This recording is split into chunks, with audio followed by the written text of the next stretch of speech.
Ce programme vous est présenté par Sonatrach.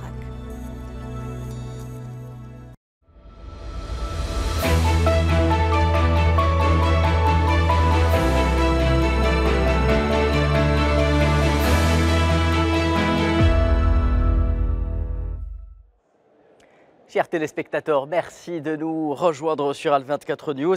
Notre couverture spéciale consacrée au 7e sommet du GECF se poursuit depuis le Centre international des conférences Abdellatif Rahal ici à Alger. Une deuxième journée de sommet riche, très riche justement en activités, dominée par la réunion ad hoc des ministres de l'énergie des pays membres. En effet, après les experts, hier, les décideurs gouvernementaux du secteur de l'énergie ont planché aujourd'hui sur le projet de déclaration finale qui sera soumis à l'approbation des chefs d'État et de gouvernement qui, à leur tour, se réuniront demain. La déclaration d'Alger, un document prometteur qui devrait donc paver la voie à une nouvelle vision commune du GECF permettant d'appréhender le marché d'une manière optimale. Cette journée a aussi connu l'adhésion d'un nouveau membre au sein de ce cercle fermé. Il s'agit du Sénégal dont la candidature a été acceptée. Le Sénégal donc qui intègre le forum du GECF en tant qu'observateur, ce qui nous amène à évoquer également ce soir le cas, le poids et le rôle de l'Afrique au sein de ce forum après que la Mauritanie a été admise à son tour hier en tant que membre permanent. Et nous allons en parler avec nos deux invités du soir, à commencer par vous, Saïd Barroul. Vous êtes expert international en énergie, ancien cadre de la Sonatrach. Merci d'être avec nous ce soir. C'est moi qui vous remercie pour l'invitation. François Bicoro, vous êtes journaliste à Afrique Média TV. Vous nous venez directement du Cameroun. Merci d'être avec nous ce soir sur Al24 News. C'est moi qui vous remercie. Sans transition, Saïd Barroul, on va commencer ce débat avec vous. Donc, la très attendue réunion ad hoc des ministres de l'énergie a eu lieu aujourd'hui. Elle a planché, comme je le disais justement, sur ce projet de déclaration qui sera soumis demain au chef d'État, même si il s'agit en quelque sorte actuellement d'un des secrets les mieux gardés au monde, si vous me permettez cette expression. L'on peut déjà peut-être tenter de deviner quelles seront les grandes lignes de ce document. Transition énergétique, rôle du gaz dans cette transition énergétique d'une part, investissement, mais également concertation au sein même du GECF. L'on imagine qu'il s'agit là des grandes lignes de cette déclaration. Absolument. Le forum, donc, on s'attendait à ce que ce forum sorte avec des recommandations, des résolutions pour l'avenir justement du forum d'abord et puis pour l'avenir du gaz naturel. Du fait que le gaz naturel, que tout le monde le sait et c'est bien de le rappeler, on a été donc admis par la COP28 comme étant la source d'énergie la plus, disons, proche, de la transition énergétique qui va conduire en quelque sorte, servir de locomotive pour la transition et puis servir aussi pour développer les énergies renouvelables. Ça, c'est sûr. Maintenant, pour ce qui est des résolutions du forum, le forum, bon, on a vu déjà une adhésion du Sénégal, donc il y a aussi d'autres pays, là je parle de l'Afrique, hein, parce que maintenant il y a 20, ils étaient 19 avec 7 observateurs et 12 membres, maintenant il y a le Sénégal et puis ça va être une vingtaine de pays. Donc, si on fait le compte, il y a 50% disons 45 ou 50% des pays qui sont de l'Afrique. Donc c'est un sommet qui va booster en quelque sorte l'industrie de gaz en Afrique, surtout sur le plan investissement, du fait que, tout le monde le sait aussi, du fait que les Européens donc, ils sont de plus en plus réticents pour investir dans le gaz. Exactement. D'autant plus qu'ils disent on va réduire la consommation de gaz. Il ne faut pas oublier qu'en 2023-2022, l'Union européenne a réduit sa consommation de 55 milliards de mètres cubes, ça correspond à peu près à 16% des besoins. Et ils sont d'accord pour qu'en 2028 déjà, ils vont arrêter toutes les molécules soviétiques. Aucune molécule de gaz de Russie rentre en Europe. Ça, c'est du moins ce que l'Union européenne dit. bien qu'aujourd'hui, ils consomment encore du gaz soviétique, du gaz plutôt russe. 15% des besoins actuels, ça vient de la Russie, notamment du méthane, des GNL. Et puis, indirectement, ils consomment du gaz russe en provenance de l'Inde aussi. Donc, ils achètent aussi du gaz à l'Inde. Ça veut dire que le gaz russe, il va en Inde et puis il va en Europe. Donc, automatiquement, en Chine également. Ça veut dire que le gaz, il s'impose malgré que, soi-disant, on essaie de le marginaliser sous prétexte que la transition énergétique veut s'en débarrasser. Et ce n'est pas le cas, par exemple, pour tous les pays du monde. Il n'y a que l'Europe qui fait ça. Parce que l'Europe, ce n'est pas le monde aussi. Il y a l'Afrique, il y a l'Asie, il y a l'Amérique du Sud. On est sans côté les États-Unis. C'est un pays qui exporte depuis 2016, donc il a inondé le monde. Donc le forum, maintenant, il va se renforcer avec l'adhésion des pays africains et pourquoi pas des pays donc, du reste du monde, pas uniquement africains, peut-être asiatiques. Il y a déjà le Pérou, il y a déjà pas mal de pays azerbaïdjan. Il y a beaucoup de pays qui peuvent, par exemple, élargir la liste d'ici le prochain forum. Je crois qu'il va se tenir en Azerbaïdjan en 2024. Je pense que là-bas aussi, il va y avoir des nouveaux candidats pour soit joindre le groupe, disons, actif ou bien le groupe des pays, disons, observateurs. Donc on peut dire que le forum il est sur la bonne voie. Très bien, merci Saïd Berhoul. François Bikoro, est-ce que l'on peut dire aujourd'hui que le gaz connaît un état de grâce dans le secteur de l'énergie depuis 2022 et l'éclatement de ce fameux conflit entre la Russie et l'Ukraine? Le ministre de l'énergie algérien, Mohamed Harkab, lors de son allocution aujourd'hui, prononcée justement en réunion ministérielle des membres du GECF, a affirmé qu'il faudrait justement avoir un dialogue entre producteurs et consommateurs de gaz. Sur quelle base se tiendra ce dialogue d'après vous? D'abord dans une base conséquentielle. Ça veut dire que le sommet de l'Alger se tient dans une atmosphère géostratégique et géoéconomique mondiale un peu difficile. Cette situation a amené de façon conjoncturelle que un certain nombre d'analyses soient faites dans le développement du secteur. Mon inquiétude est que justement cette analyse qui est conjoncturelle dure dans le temps et qu'on nous fasse oublier qu'avant cette situation, il y a des acquis et qu'il y avait une réflexion qui était faite par rapport à cette conjoncture pour tirer le maximum de la conséquence de ce qui s'est passé avec l'Ukraine, de ce qui se passe au niveau du Proche et Moyen-Orient. C'est conjoncturel, ça veut dire qu'aujourd'hui on réfléchit à court terme à régler et à stabiliser la folie des marchés, mais au même moment il faut ouvrir une réflexion qui aille dans le sens de consolider non seulement les acquis, mais d'être en adéquation avec la réflexion sur la transition écologique, la préservation de l'environnement et le coût de chaque partenaire, de chaque partie à la mise en œuvre de la transition écologique. Parce que comme vous le savez, le plus difficile, vous l'avez noté tout à l'heure, était que les producteurs ou alors les exportateurs puissent se retrouver à un endroit pour réfléchir à des politiques communes, à des stratégies communes. Et le plus difficile a déjà été fait. Il y a un sommet qui a eu lieu. Le sommet tient en son sein ceux qui sont des majors dans le secteur et ceux qui entrent.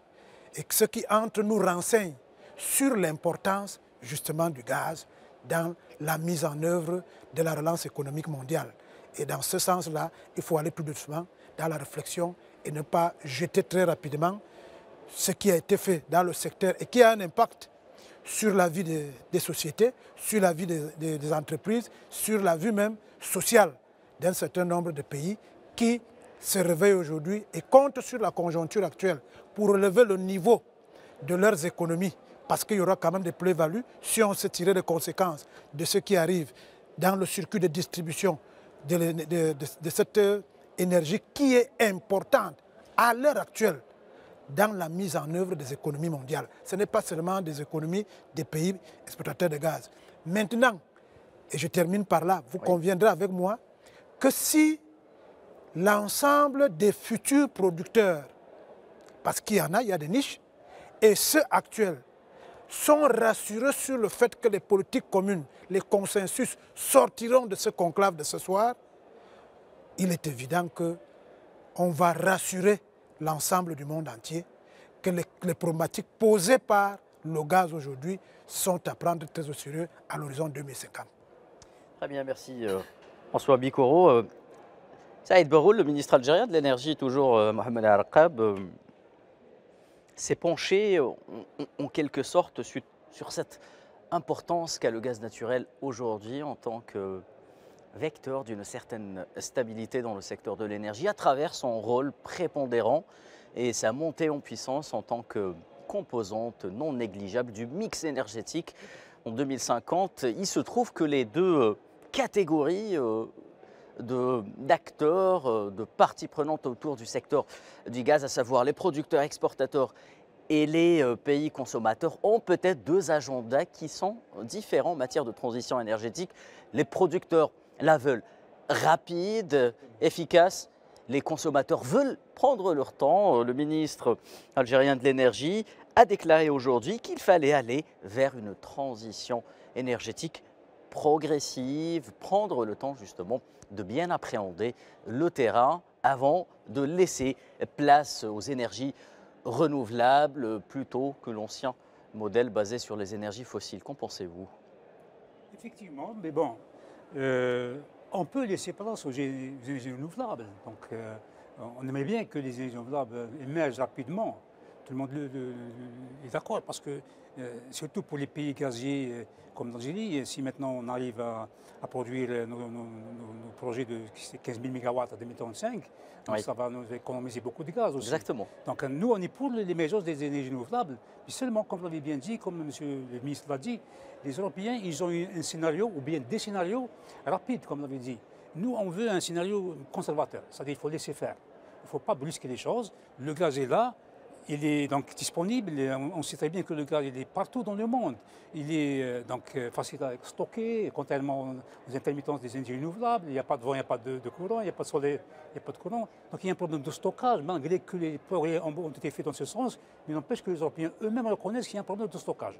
Donc le gaz, il n'y a pas de problème de stockage. Le gaz n'a pas de problème de production. Le gaz, il existe, il faut l'explorer, il faut le produire. Il est donc partout. Il y a des réserves qui sont, sans parler de ce qui reste à découvrir, il y a actuellement 190 000 milliards de mètres cubes de gaz. C'est immense. Ce qu'il y a par exemple, derrière donc, la partie cachée de l'iceberg, il y a aussi 200 000 milliards de gaz non conventionnels à travers le monde.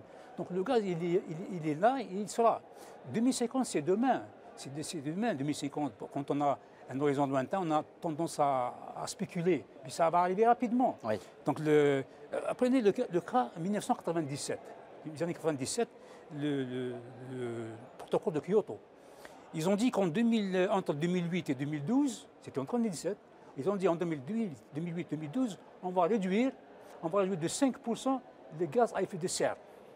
5% entre 2012 et 2008-2012, ça veut dire 5% en 4 ans, c'est bon.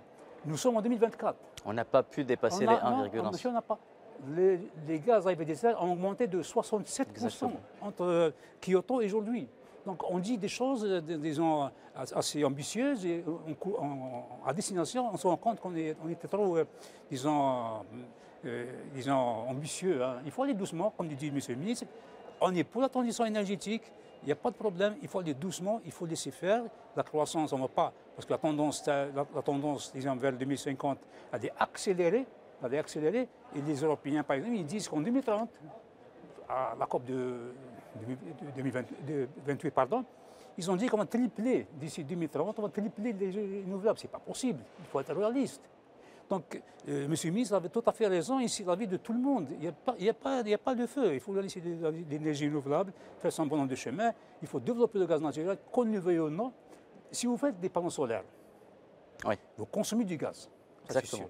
Si vous faites des éoliennes, vous consommez du gaz. Donc sans gaz, vous ne faites ni panneaux solaires ni éoliennes. Alors pourquoi maintenant on va essayer de faire en sorte que le gaz va être donc on sort du gaz rapidement, alors que à mon avis c'est une décision un peu suicidaire. Il faut aller doucement, la transition énergétique on est pour, les énergies renouvelables on est pour, mais il ne faut pas oublier que les Africains, donc ils manquent d'électricité. Il y a 600 millions d'Africains qui n'ont pas de courant. Il y a 800 millions d'individus dans le monde qui n'ont pas de courant. Ce n'est pas l'éolien, le 15% de mix énergétique actuellement, des énergies renouvelables. Ce n'est pas ça qui va rendre la lumière à 800 millions d'habitants. C'est le gaz naturel qu'on le veuille ou non. Seulement, les gens qui ont disons, du gaz, il ne faut pas penser uniquement à faire de la génération électrique. Le gaz naturel, c'est aussi le plastique, c'est la médecine. Vous prenez votre véhicule pour aller demain travailler, vous êtes écologiste, ok. Vous êtes contre le gaz, allez à pied. Parce que le véhicule que vous prenez, 90% c'est du plastique. Donc le plastique, c'est aussi du gaz. Exactement. Donc le gaz, il s'impose qu'on le veuille ou non. Et je pense que le forum, ça fait partie de sa mission, ça fait partie aussi de ses visions aussi. Donc le forum, je pense qu'il viendra un jour. Disons, deuxième point, c'est l'environnement. L'environnement, le forum a toujours défendu donc, la capture de CO2, la séquestration. Il a parlé donc, de limiter le torchage, par exemple. Le forum ne cherche pas uniquement à faire rentrer des devises, il cherche aussi à coopérer avec les producteurs pour un monde propre. Je pense que le forum, on n'est pas encore sorti, on n'a pas encore vu ce qu'il va décider, mais je pense que ce sont des points clés qui peuvent être... Très bien, merci Saïd Baroul. François Bikoro, justement, l'on sent au sein du GECF, lors de ce 7e sommet, qu'il y a un souci d'intégration autour du gaz. Tout le monde peut-être a compris l'importance de cette ressource naturelle et veut se constituer partie d'un tout. Le GECF offre peut-être un cadre optimal à ce que des pays, des nations émergentes en matière de gaz naturel, à savoir par exemple la Mauritanie, le Mozambique ou aujourd'hui le Sénégal qui a été admis en tant que membre observateur au sein de ce conclave. Nous allons y revenir. Le plus important, c'est peut-être aussi de signaler que les pays qui composent le GECF font partie du Sud global et l'on comprend aussi que la bataille géopolitique autour de l'échiquier de l'énergie se joue là. Les pays qui ont peut-être 70% des réserves de gaz ne sont pas les pays industrialisés occidentaux et qui ont donc peut-être une autre feuille de route en matière d'utilisation de l'énergie qui ne s'inscrivent pas dans l'ordre économique mondial que l'on connaît jusque-là. C'est là que se trouve justement la problématique de ce type de sommet. Je suis simplement gêné que nous débattions de ce sommet à la l'aube d'une conjoncture qui a suscité une prise de conscience vers les producteurs de gaz. Parce qu'il y a un débat qui est un principal défi, et j'espère que les chefs d'État et de gouvernement vont nous rassurer là-dessus, c'est la stabilité des marchés. Et la stabilité des marchés ne doit plus se faire sans tenir compte des leçons à tirer de cette conjoncture qui nous a imposé un certain nombre de choses.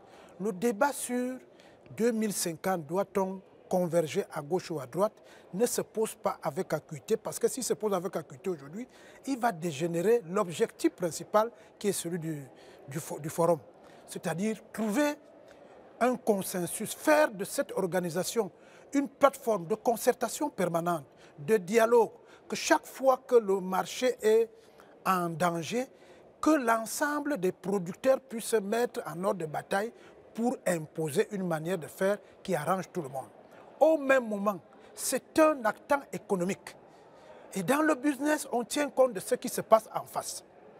Nous avons toujours décrié le fait que les producteurs de matières premières, et dont le gaz, qui est devenu un instrument essentiel à la régulation de la vie aujourd'hui, ne tirent pas profit de ce dont la nature décèle en eux.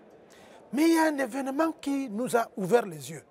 C'est que lors de la survenue de la crise Ukraine et Russie, qui sont tous des pays européens, on ne le dit jamais assez, on a vu un autre pays européen qui était réfractaire dans le marché mondial à la petite révalorisation du prix du gaz, à savoir les États-Unis, proposer le GNL à l'Union européenne à qui elle a encouragé de se débarrasser de la Russie à un prix exorbitant. Ce qui suppose que toutes les inquiétudes que l'on peut avoir à ce genre de sommet doivent être estompées vers une réflexion, pour rassurer, quoi qu'on dise, les pays industrialisés, dont les pays occidentaux pour la plupart, sont des grands consommateurs du gaz, qu'il soit GNL ou un autre gaz. Ils sont sous pression aujourd'hui au niveau de leur consommation parce qu'en face, il y a la Chine qui arrive, dont la consommation dans le même secteur est exponentielle. Ce qui fait que nous devons réfléchir aux sorties d'ici. Rassurer nos partenaires stratégiques, que sont l'Union européenne, j'allais dire les pays industrialisés, que nous avons la capacité, peut-être à court terme et à moyen terme, au regard des difficultés qu'il y a aujourd'hui dans la distribution et la circulation du gaz, de leur fournir ce dont ils ont besoin pour leurs industries. Et en retour, nous osons croire que les chefs d'État, en sortant d'Alger, auront une seule voix lorsqu'il s'agira de créer cette plateforme de concertation entre les producteurs d'aujourd'hui et les consommateurs traditionnels. Parce que d'autres consommateurs vont émerger. Quand vous voyez là, le Sénégal et la Mauritanie, ça veut dire que lors des premières concertations de ce genre, les émulsions géopolitiques et avant la survenue de ce qui a révélé qu'en réalité les consommateurs n'ont pas un œil attentif sur les émanations de développement des pays producteurs. C'est pour cela que vous voyez que le Sénégal s'est rendu compte qu'il était de bon ton, qu'il retrouve le forum, la Mauritanie. Demain, d'autres pays dont les niches n'ont pas encore été mises en exergue. Parce que les personnes qui viennent mettre ces niches en exergue sont les consommateurs. Et au final, lorsqu'il faut parler de la stabilité des prix, ils vous rappellent que c'est eux qui ont mis l'essentiel de leurs moyens à la recherche, à l'exploration. Et ce qui fait que quand vous devez, d'abord, quand ils font la recherche et l'exploration, sans vous, je crois qu'il faut, l'espère a été très modeste, parce que les chiffres qu'il a donnés sont des chiffres qui ont été révélés par ceux qui font les recherches et ceux qui font l'exploration. Avec cet espoir de cette organisation qui doit être une plateforme demain entre les consommateurs et les producteurs, ça va susciter auprès des pays qui n'avaient pas cette velléité de pouvoir aussi certainement se dire le gaz peut régler un problème. Et je termine par là, vous savez que le gaz naturel règle toutes les problématiques de l'environnement, quoi qu'on dise. Moi, je suis dans un pays qui s'appelle le Cameroun. Oui, nous sommes en train de mettre pour la production domestique, pour la consommation domestique. Oui, les énergies comme l'éolienne et au-delà, ça peut régler les problèmes d'une lampe et tout ça. Mais tous les pays vont vers l'industrialisation, vers la transformation sur place d'un certain nombre de leurs produits en vue de la consommation. Pour le moment, en attendant 2050, je crois que le gaz jouera un rôle prépondérant. Maintenant, si on a le consensus minimum à l'issue de ce forum, si on a une stratégie commune, si les irrédentismes primaires des États, sclérosés par leurs tuteurs à l'Occident, ne jouent pas de façon pernicieuse sur ce semblant de consensus, le monde gagnerait effectivement. Parce que l'objectif est maintenant de sauver l'Union européenne et les pays industrialisés de la pression que leur fait leur partenaire historique qui est les États-Unis.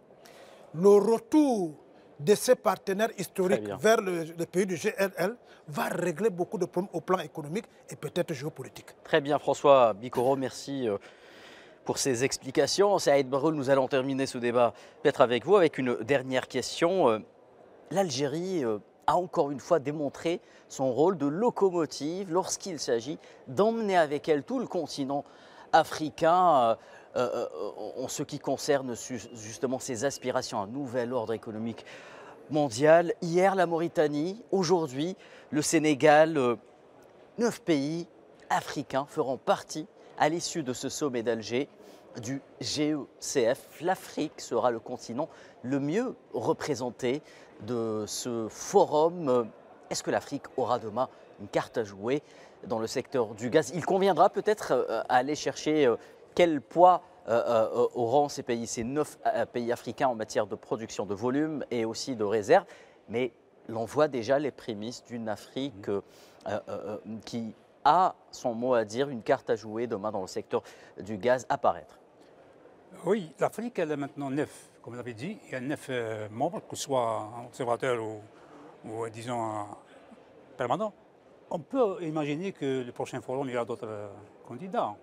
Donc le forum, il grossit, parce qu'il y a aussi des pays, par exemple, comme le Sénégal, il y a l'Afrique du Sud, il y a par exemple la Namibie, il y a par exemple, je ne sais pas, mais il y a beaucoup de pays qui peuvent donc joindre le groupe.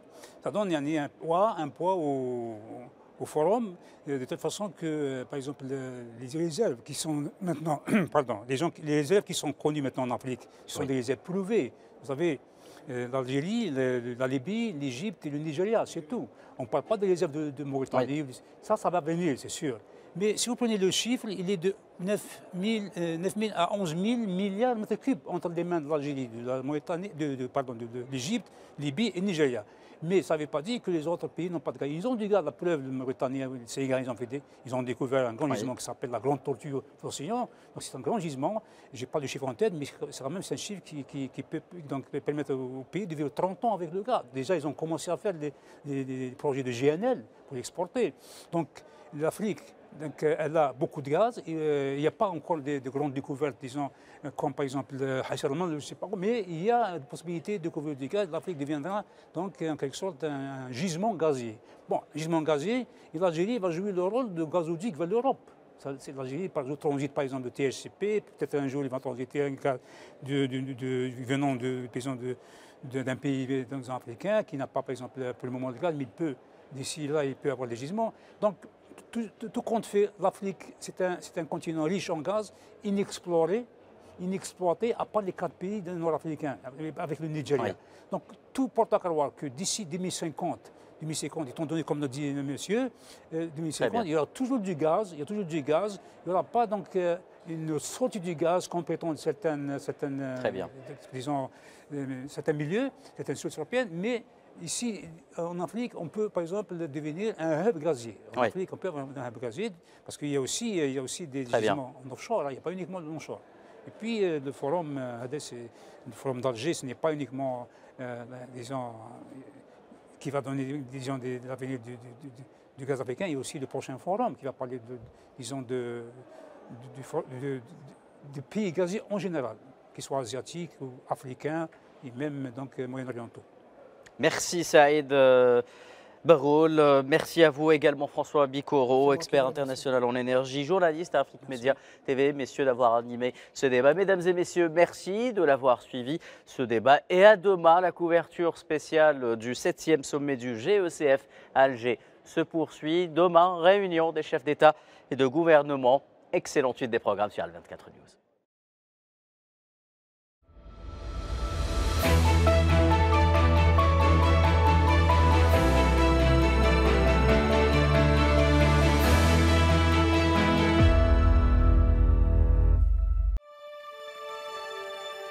Ce programme vous a été présenté par Sonatrach.